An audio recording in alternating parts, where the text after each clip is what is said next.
Alrighty, so next up we've got the push jerk, which is an extension of the push press, and the reason why we'll do this is so that we can get about 20 to 25% more weight above our head by utilizing the power of our hips. So the bar starts in the front rack, across the shoulders. This time though, we're going to put our hands or our elbows slightly higher, so the bar sits across there and the bar sitting in the back of the hand. We're going to utilize our hips for the dip, so let's go down into the dip position, pause there. So you want to get comfortable with the dip position first, and then from there, what we're going to do is we're going to drive up onto our toes, extend the bar off our shoulders, and then jump back under the bar and receive with the bar above our head in the power position. So Harry's going to show us. And we call this the dip, drive, and then drop method. So we dip, drive, and then drop back under the bar. And let's just show me pausing in the receive position.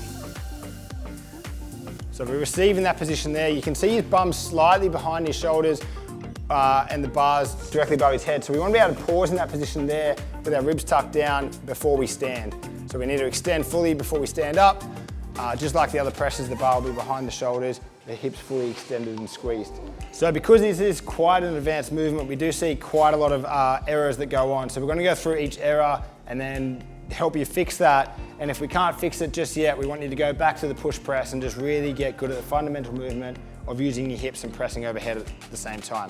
So the first common fault we see is a muted hip. And what that means is we don't extend the hips before we drop under the bar. So what it looks like is that. What we want to see is obviously a triple extension. We want to be able to come onto our toes, see our ankle, knees, and hip extend before we jump back under the bar. So Harry, show us what a muted hip would look like with the bar. See how there, it throws him off balance. It's a little bit hard to do, but we see this a lot. So what we want to actually see is a full triple extension. So we'll go through nice and slow. So we go dip, and as we drive, stay on your toes for me. You see there, we'll go back. Stay on your toes. We're going to stay on our toes, and you can see we want the bar to stay on our shoulders for as long as possible before our hips actually drive the bar off the body before we can jump.